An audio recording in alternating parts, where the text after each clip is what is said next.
Hello friends, now you have understood the distinction between gender and sex. Sex is a biological category and gender is a social construct. As the girls and boys grow up, certain qualities are associated with them by the family and society. For example, if we take the statement, they do not cry, we assume that this is a quality associated with boys and men. Thus, when small children fall or get hurt, usually parents and others in the family console them by saying, "Do not cry, you are a boy, boys are brave, they do not cry." Let us take another statement, they are soft and gentle. We assume that this statement indicates to a girl. As children grow up, boys and girls start believing in these traits.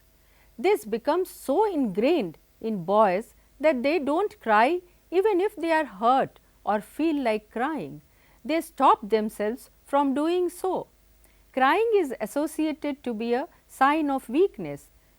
They become scared of being regarded as weak by others. Similarly, girls are regarded as soft and gentle. If a girl is naughty, what is the perception of the girl? Thus, we fix people into one image and create stereotypes, but we need to understand that these are natural emotions and qualities which are present in all human beings. But stereotypes stop us from looking at person as unique individuals with their distinct qualities and skills. Let us do an activity from a textbook of NCERT, Social and Political Life. The students in the class may be asked to draw the images of the following: a farmer, a nurse, a scientist, a pilot, a teacher, a factory worker. Let us suppose it is a class of 30 children.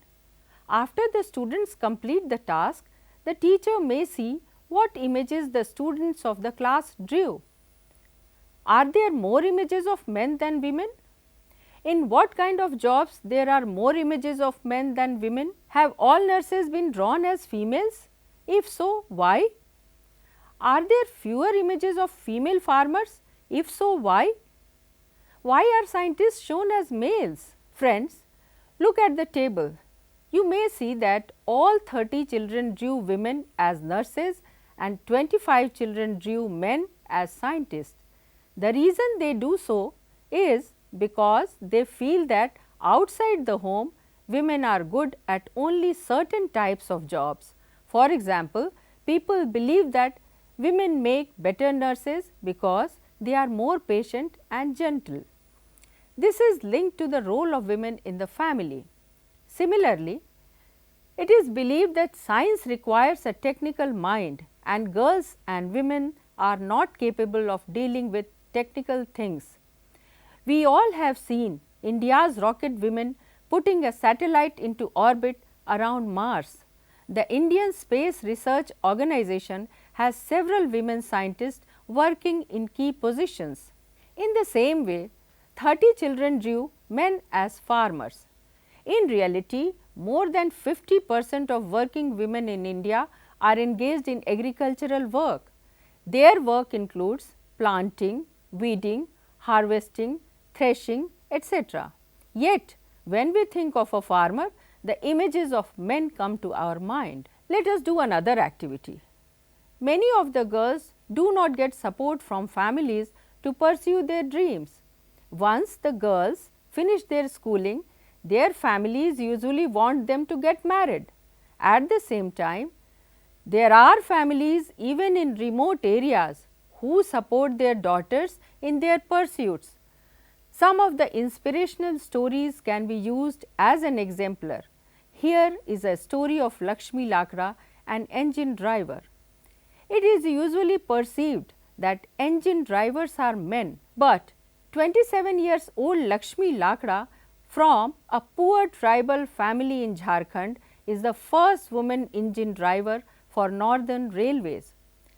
Lakshmi's parents were not literate, but they struggled and overcame many hardships to make sure their children get an education. Lakshmi studied in a government school. She studied hard and did well and then went on to get a diploma in electronics. She then took the railway board exam and passed it in her first attempt. Lakshmi says, I love challenges, and the moment somebody says it is not for girls, I make sure I go ahead and do it.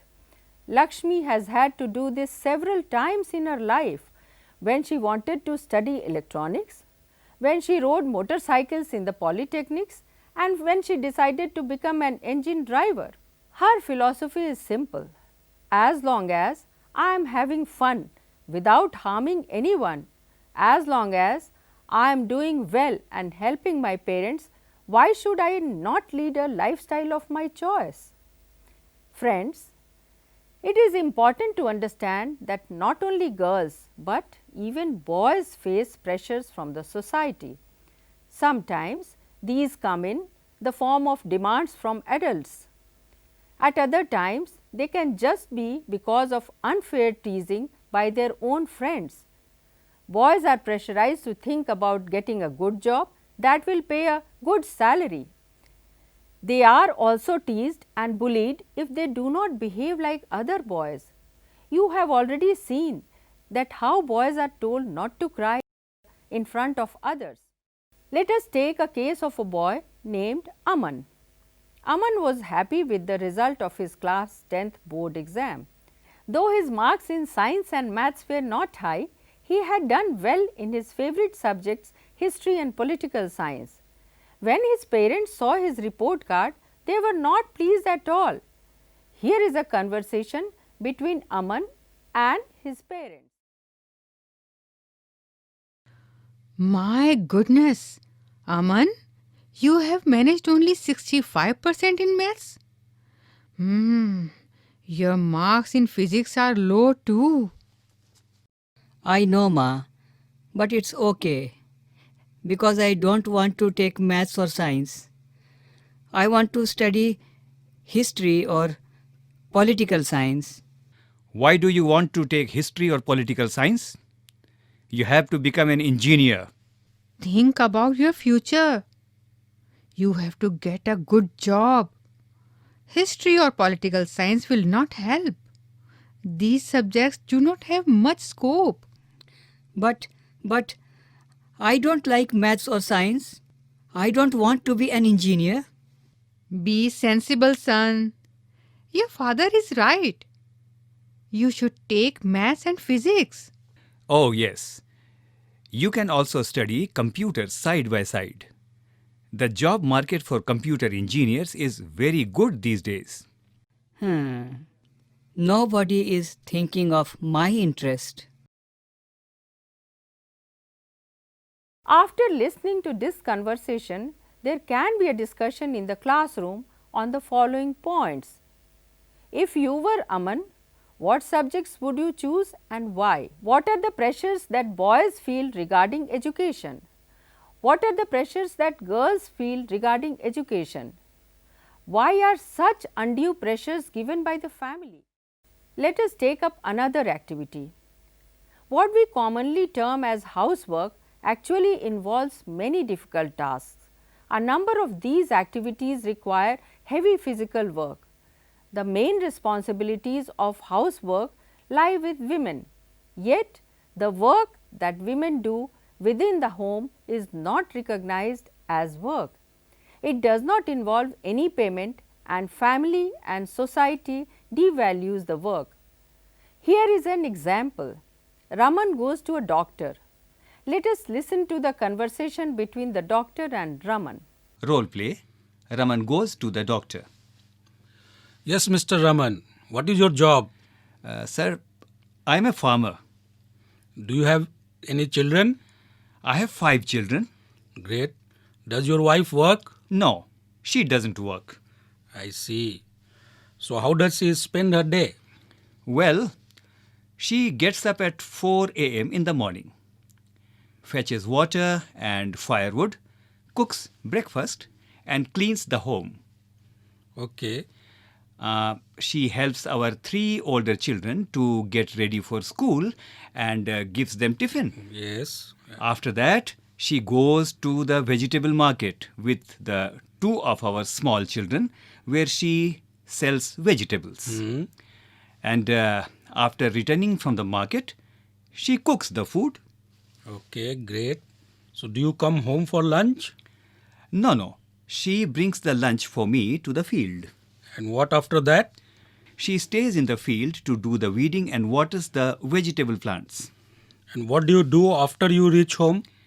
In the evening, I go to play cards and discuss politics with my friends in the village. Oh, great. And what do you do after that? I go home for dinner, which my wife has prepared. And does she go to bed after dinner? No, I sleep. My wife is awake, as she has to wind up the house until 10 or 11 p.m. I thought you said your wife doesn't work. Of course, she doesn't work, sir. I told you she is only a housewife.